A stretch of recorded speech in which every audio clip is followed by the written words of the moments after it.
l'unité du Saint-Esprit. Amen. Viens en nous, Esprit Saint, remplis nos cœurs de ta présence, illumine-nous de ta présence et donne-nous de découvrir ta volonté par cette parole et de l'accomplir dans notre vie.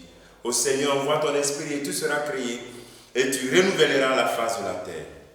Bien-aimés dans le Christ, nous sommes aujourd'hui mardi saint 4 avril. Et la parole de Dieu qui nous est proposée est extraite de l'évangile de Jean chapitre 13, versets 21 à 33 et versets 36 à 38. Nous lisons. En ce temps-là, au cours du repas que Jésus prenait avec ses disciples, il fut bouleversé en son esprit et rendu ce témoignage. Amen, amen, je vous le dis, l'un de vous me livrera. Les disciples se regardaient l'un les uns les autres avec embarras, ne sachant pas de qui Jésus parlait. Il y avait à table, appuyé contre Jésus, l'un de ses disciples, celui que Jésus aimait. Simon-Pierre lui fit signe de demander à Jésus de qui il veut parler. Le disciple se penche donc sur la poitrine de Jésus et lui dit, « Seigneur, qui est-ce » Jésus répond, « C'est celui à qui je donnerai la bouchée que je vais tremper dans le repas. » Il trempe la bouchée et la donne à Judas, le fils d'Iscariote. Et quand Judas eut pris la bouchée, Satan entra en lui. Jésus lui dit alors, « Ce que tu as fait, fais-le vite. » Mais aucun des convives ne comprit pourquoi il lui avait dit cela.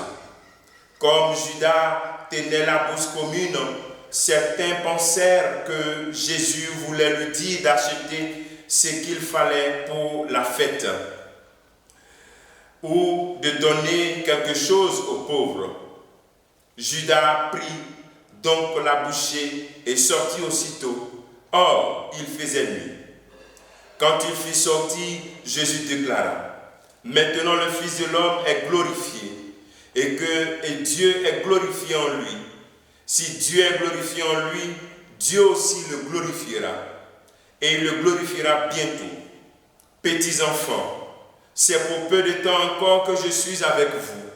Vous me chercherez. Et comme je l'ai dit aux Juifs, là où je vais, vous ne pouvez pas aller.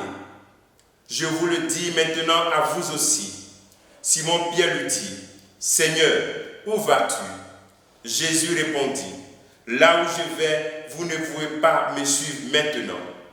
Tu me suivras plus tard. » Pierre lui dit, « Seigneur, pourquoi ne puis-je pas te suivre à présent?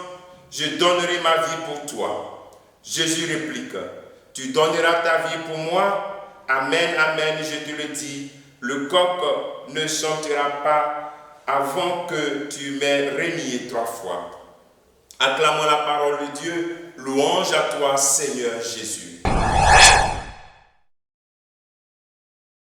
Bien-aimés dans le Christ, dans cette semaine sainte, semaine de silence et de recueillement, voici que nous devons penser à nos reniements. Cette parole de Dieu nous invite à penser à nos reniements. Nous voyons la trahison ici annoncée, en action et puis annoncée. Pour Judas, cette trahison en action, pendant que pour Pierre, cette trahison est annoncée. Voilà.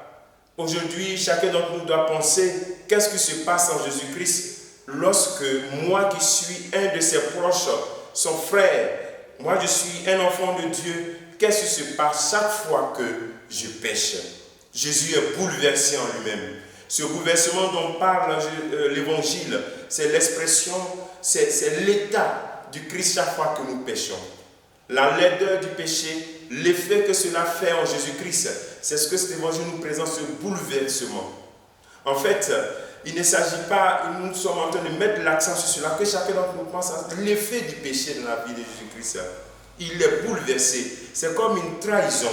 Une trahison, où Pierre a dit, je donnerai ma vie pour toi, mais après voilà, il a trahi. En fait, la question ici, c'est tout simplement de comprendre que cette laideur du péché doit me pousser donc à rechercher cette fidélité, à être plus attentif, parce que Jésus-Christ est toujours prêt à nous pardonner. Et aussi, la laideur du péché est présentée par aussi ce boucher, la bouffée que le Christ donne à Judas. On va penser que c'est Jésus qui donne Satan. Non, ça exprime un peu le combat spirituel. C'est-à-dire, il donne cette bouffée-là, qui n'est rien d'autre que l'expression de son amour. Dieu nous donne son amour. Mais pourtant, nous rejetons cet amour-là. Alors donc, Judas ici, dans cette situation, a rejeté l'amour et a accepté cette présence du diable. C'est ce qui se passe souvent dans nos vies, dans nos infidélités. Nous rejetons l'amour de Dieu et nous acceptons cette présence maléfique du diable qui nous enfonce dans des situations où nous ne sommes pas comme nous ne savons même pas comment nous en sortir.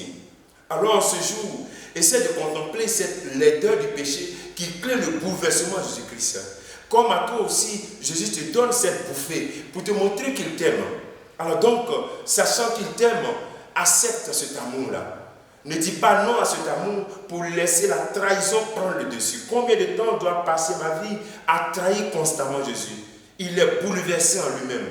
La souffrance d'un ami que je suis, que tu es, qui chaque fois dit oui et n'arrive pas à respecter le oui, qui ne croit même plus en sa vocation de marié, en sa vocation de prêtre, en sa vocation d'épouse.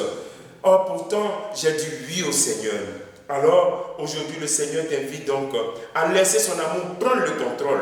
Et non, cette présence maléfique prend le contrôle. La bouffée de l'amour, c'est cette présence affective. Que le Seigneur nous donne de comprendre cette laideur du péché et nous donner de ne pas créer en Jésus-Christ ce bouleversement. L'action que tu pourrais faire en ce jour, c'est de réfléchir un peu, depuis que tu es chrétien, réfléchis un peu à ta vie chrétienne, au reniement que tu as causé, ces bouleversements, et demande pardon. Que le Seigneur te bénisse, que nous bénissons tous en ce jour, au nom du Père et du Fils et du Saint-Esprit. Amen.